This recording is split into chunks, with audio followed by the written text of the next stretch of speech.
আপনার কাছে যদি প্রশ্ন করা হয় বাংলাদেশের বেশিরভাগ যারা ডিএসএলআর ক্যামেরা ব্যবহার করে তারা কোন ব্র্যান্ডের ক্যামেরা ব্যবহার করে, আমার মনে হয় 90%-এর উপরে মানুষ রয়েছে ডিএসএলআর ক্যামেরা ব্যবহার করার ক্ষেত্রে ক্যানন ব্র্যান্ডটাকে সবচেয়ে বেশি প্রেফার করে। কারণ ক্যাননের ক্যামেরাগুলো ব্যবহার করা অনেক ইজি, পাশাপাশি দাম কমের ভিতরে আমরা অনেক ভালো ভালো ফিচার পাই।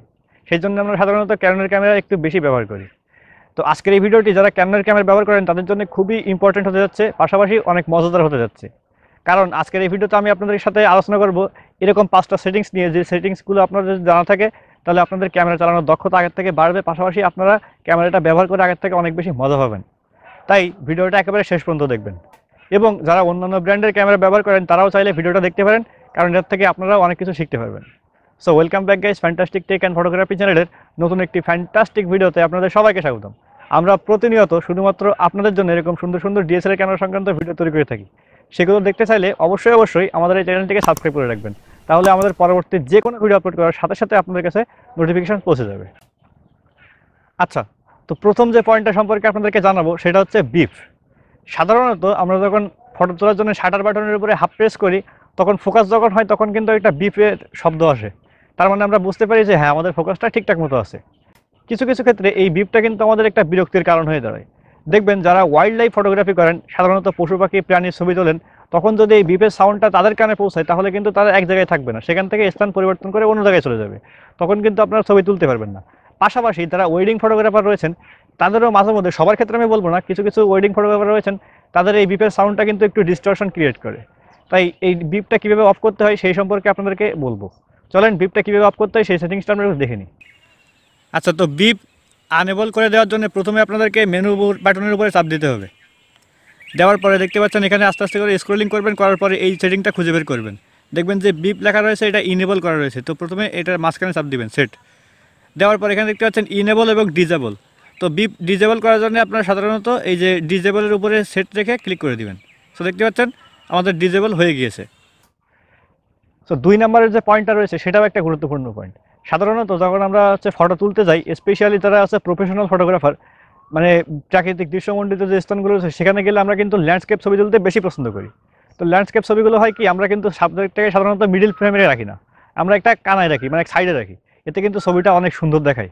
আমি জানি না এখন ডিসপ্লের উপরে আপনাদের যে ছবিটা দেখাচ্ছে সেটা আপনাদের কাছে কেমন লাগছে, তবে আশা করি অনেক ভালো লাগছে। এই ধরনের ছবিগুলো সাধারণত কিন্তু গাইড লাইনের সাহায্যে তোলা হয়। গাইড লাইন বলতে কি, দেখবেন আপনারা যে মোবাইলের ক্যামেরা যখন আমরা ওপেন করি তখন এই ক্যামেরার যে ডিসপ্লে রয়েছে তখন দেখবেন যে ডিসপ্লের উপরে কিছু কিছু দাগ দাগ থাকে, মানে লাইন লাইন দেওয়া থাকে। এই লাইনের সাথে কিন্তু আমরা সাবজেক্টটাকে যে কোথায় বসাবো সেটা খুব স্পষ্টভাবে বুঝতে পারি। এটাকে বলা হচ্ছে গাইড লাইন। তো এই গাইড লাইনটা ডিএসএলআর ক্যামেরাতে সাধারণত থাকে না, থাকে বাট ডিফল্টভাবে থাকে না। তো আমরা এই গার্ডটা কীভাবে নিয়ে আসতে পারি, কী সেটিংস করলে আমাদের এই গার্ডটা ডিসপ্লেতে শো করবে, চলুন সেটা দেখে নেওয়া যাক। সো গার্ড নিয়ে আসার জন্য আপনাদেরকে কী করতে হবে, মানে লাইনগুলো নিয়ে আসার জন্য সর্বপ্রথমে আবার সেই মেনুর উপরে চাপ দিতে হবে। চাপ দেওয়ার পরে আপনারা হালকা করে একটু স্ক্রলিং করবেন, করার পরে এরকম একটা সেটিং খুঁজে বের করবেন। দেখবেন অবশ্যই আপনারা খুঁজে পাবেন, দেখবেন যে দেওয়া রয়েছে গার্ড ডিসপ্লে। তো এটা দেওয়া রয়েছে অফ। তো আপনারা যেটা করবেন, এখান থেকে এই যে গার্ড 1 লেখা রয়েছে এইটার উপরে আসবেন, আসার পরে সিলেক্ট করে দিবেন। দেওয়ার পরে আপনারা যদি এখন লাইভ ভিডিও দেখেন, এখন যদি আপনারা মানে ফুল ডিসপ্লেতে দেখেন, দেখতে পাচ্ছেন যে অলরেডি কিন্তু আমাদের এখানে মানে সেই দাগগুলো চলে এসেছে। তো এইভাবে আপনারা খুব সুন্দর করে এই লাইনগুলো নিয়ে আসতে পারেন।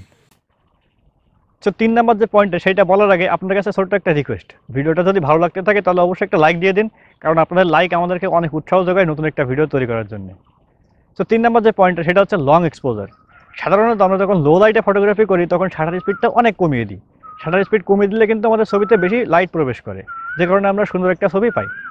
কিছু কিছু ছবি দেখবেন যেগুলো ঘুটঘুটে অন্ধকারের ভিতরে একেবারে সুন্দরভাবে পরিষ্কারভাবে তোলা হয়েছে, এই ছবিগুলো সাধারণত অনেকটা সময় মানে শাটার স্পিডটা অনেকটা কমিয়ে দিয়ে তারপরে তোলা হয়। দেখবেন কিছু কিছু ছবি রয়েছে যেগুলো 1 মিনিট, 2 মিনিট, 3 মিনিট, 10 মিনিট পর্যন্ত শাটার বাটন প্রেস করে রেখে তারপরে সেই ছবিটা তোলা হয়। আমি জানি না আপনাদের এই এক্সপিরিয়েন্স আছে কিনা, কিন্তু যারা প্রফেশনাল ফটোগ্রাফার তাদের মাঝে মধ্যে এরকম সিচুয়েশন ফেস করতে হয় যেখানে আমাদের লং এক্সপোজারের ছবি তোলার প্রয়োজন পড়ে।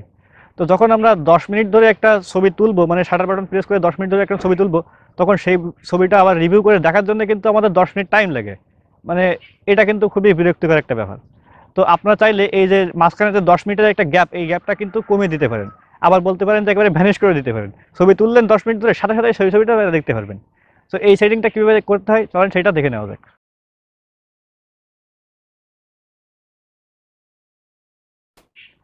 তো 4 নম্বরের যে পয়েন্টটা রয়েছে সেটাও একটা গুরুত্বপূর্ণ পয়েন্ট। দেখবেন যারা হচ্ছে ম্যাক্রো ধরনের ফটোগ্রাফি করেন, তার মানে অর্থাৎ একেবারে সাবজেক্টের কাছাকাছি যে ছবি তুলতেছেন, ফুল বা বিভিন্ন হচ্ছে ছোটো ছোটো পোকামাকড়ের, তখন কিন্তু আমরা লেন্স নিয়ে একেবারে সেই সাবজেক্টের কাছাকাছি চলে যাই, যে কারণে আমাদের লেন্সে ফোকাস করে না। এটা সাধারণত ডিপেন্ড করে আপনারা কী ধরনের লেন্স ব্যবহার করতেছেন। প্রত্যেকটা লেন্সের গায়ে কিন্তু লেখা থাকে যে সর্বনিম্ন কত দূরে গেলে আমরা একটা ছবিতে ফোকাস করতে পারবো। তো সাধারণত হয় কি আমরা ফোকাস করতে পারি না, তো এই ফোকাসটা আমরা কীভাবে করবো? প্রথমত আপনারা যখন ফোকাস করতে পারবেন না, তখন এক স্টেপ একটু পিছিয়ে আসেন। পিছিয়ে আসার পরে তারপর আপনারা ফোকাস করার চেষ্টা করেন। আরও একটা কাজ করতে পারেন, সেটা হচ্ছে আপনারা ম্যানুয়ালি এই জিনিসটা অ্যাডজাস্ট করতে পারেন। তাহলে দেখবেন আগের থেকে অনেক বেশি ভালো রেজাল্ট পাবেন। সো এরপরে রয়েছে 5 নাম্বার পয়েন্টটা। 5 নাম্বার যে পয়েন্টটা, সেটা হচ্ছে উপরের যে ভিউ পয়েন্টের চোখ লাগিয়ে আমরা ছবি সকলেই তুলি। তো ভিউ পয়েন্টের চোখ লাগানোর পরে বেশিরভাগ সময় আমরা অস্পষ্ট একটা মানে সাবজেক্ট দেখতে পাই, মানে সাবজেক্ট বলতে অস্পষ্ট যে ব্যাপারটা, সেটা খেয়াল করি। ভিউ পয়েন্টের দিয়ে সাধারণত আমরা যখন ছবি তুলি, তখন ভিউ পয়েন্টের ভিতরে বিভিন্ন রকমের ইনফরমেশন থাকে, ফোকাস পয়েন্ট থাকে, তারপরে যে এক্সপোজারের যে মিটার রয়েছে সেটাও থাকে। তো এটা যদি আমরা স্পষ্ট দেখতে না পাই, তাহলে কিন্তু একটা খুবই মানে বিরক্তিকর ব্যাপার। তো উপরের যে দেখবেন যে ছোটো একটা রিং রয়েছে ছোটো মতো ভিউ পয়েন্টের উপরে, সেই রিংটা আপনারা ডান পাশে অথবা বাম পাশে ঘুরিয়ে ঘুরিয়ে এই জিনিসটা অ্যাডজাস্ট করতে পারেন। তাহলে দেখবেন আপনারা আগের থেকে ভালো রেজাল্ট পাবেন ভিউ পয়েন্টার দিয়ে ছবি তোলার ক্ষেত্রে। সো আশা করি সম্পূর্ণ ভিডিওটা দেখার পরে আপনাদের 1% হলেও তো উপকার হয়েছে। যদি সত্যি হয়ে থাকে তাহলে অবশ্যই একটা লাইক দিতে ভুলবেন না, কমেন্ট করে জানাবেন। এবং আপনাদের যদি ডিএসএলআর ক্যামেরা সংক্রান্ত কোনো ধরনের প্রবলেম হয়, অবশ্যই আমাদের ফেসবুক পেজ রয়েছে, সেখানে মেসেজ করবেন। ইনশাল্লাহ আপনাদের সমস্যা নিয়ে আমি একটা ভিডিও তৈরি করার চেষ্টা করব। সো সেই পর্যন্ত সবাই ভালো থাকেন, সুস্থ থাকেন এবং আমার সকলের এই প্রিয় চ্যানেলটির সাথে যুক্ত থাকেন।